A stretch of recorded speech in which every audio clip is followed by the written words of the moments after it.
जय सीताराम। मेरा नाम पंडित हरीश शास्त्री, श्रीगंगानगर।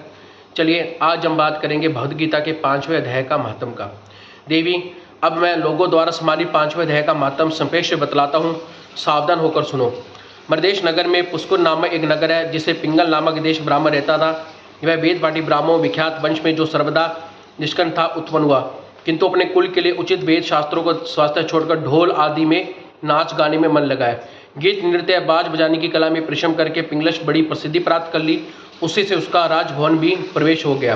वह राजा के साथ रहने लगा, प्राय स्त्रियों को बुला बुलाकर उनका संभोग करने लगा। स्त्रियों के सिवा कहीं भी उसका मन नहीं लगता था। धीरे धीरे अभिमान बढ़ा और उच्छल होकर वह एकांत में राजा के दूसरों को द्वेष बताने के लिए लगा। पिंगल की एक स्त्री थी जिसका नाम अरुणा था। वह नीच कुल में उत्पन्न हुई और कामी पुरुषों के साथ विहार करने की इच्छा से सदा उसकी खोज में घुमा करती रही। उसके पति को अपने मार का कंटक समझकर एक दिन आधी रात में भीतर सिर काटकर मार डाला और उसकी लाश को जमीन में गाड़ दिया। इस प्रकार प्राणों से विक्त होकर वह यमलोक पहुंचा और भीषण नरकों का उपभोग करके निर्जन वन गिद्ध बना। अरुणा भी बंध रोग से अपने सुंदर शरीर को त्याग कर घोर नरक भोगने पचार वन में शुक्की बनी। एक दिन वह दाना चुगने के लिए इधर उधर फुदक रही थी। इतने में उसके गिद्ध उसके पूर्वजनों को वैर का समन करके उसके अपने तीखों नखों में फाड़ डाला। शुक की घायल होकर पानी में भरी मनुष्य की खोपड़ी गिरी। गिद्ध पुनः उसकी शोभा झपटा। इतने में जाल फेंकने वाले बेले उनको बाणों से निशाना बनाया और उसकी पूर्व जन्म की शुक्र की खोपड़ी पर जल डुबाकर प्राण त्याग चुकी थी। वह फिर क्रूर पक्षी उसी में गिरकर डूब गया। तब यमराज दूत उन दोनों यमराज को लोक में ले गए। वहां अपने पूर्वकृत पाप को याद करके दोनों भयभीत हुए। तदंतर यमराज ने उसके घनित कर्मों पर दृष्टिपात किया।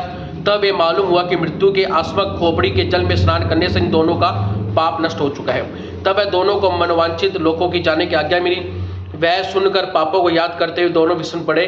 पास धर्मराज चरणों को प्रणाम करके पूछने लगे कि भगवान, हम दोनों पूर्व जन्म में अत्यंत घृणित पाप का संचन किया, फिर हमने मनोवांछित लोकों को भेजने में क्या कारण है।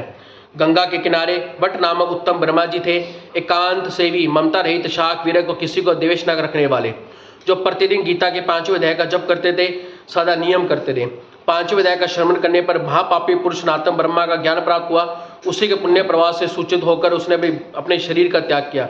गीता के पाठ से जिनका निर्मल हो गया वह आत्मा ज्ञान प्राप्त कर चुके थे, उन्हीं महात्मा की खोपड़ी का जल पाकर तुम दोनों पवित्र हो गए। अब दोनों मनवांछित लोगों को जाओ और गीता के 5वें अध्याय का महत्व सुनो और दोनों शुद्ध हो जाओ। सबके प्रति समान भाव रखने वाले धर्मराज द्वारा समझान जाने पर वे दोनों बहुत प्रसन्न हुए और विमान पर बैठकर वैकुंठ धाम जाने लगे।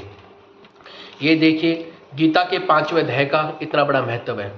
यानी जो व्यक्ति ब्राह्मण होकर अपने ब्राह्मण कर्म को छोड़कर अनेक प्रकार से कुकर्म किया, बाद में उसने मृत्यु को प्राप्त हुआ और साथ उसकी धर्मपत्नी भी कुलक्षणा निकली। इसलिए कहा जाता है कि जो व्यक्ति नित्य नेम गीता के 5वें अध्याय का जाप करता है, मृत्यु के पश्चात उसकी हड्डी कहीं भी गिर जाती है, अगर उससे जल, वायु और मिट्टी स्पर्श हो जाती है तो वह भी शुद्ध हो जाती है।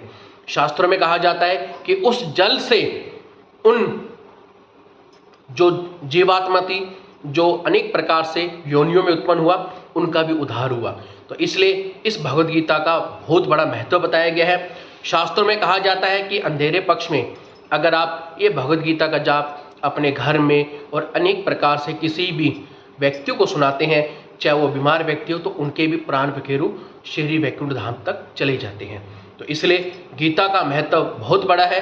इसे सुनिए और सुनाइए और भगवद गीता का आप जरूर प्रचार कीजिए। हर हर महादेव, जय श्री राम। मेरा नाम पंडित हरीश शास्त्री, श्री गंगानगर।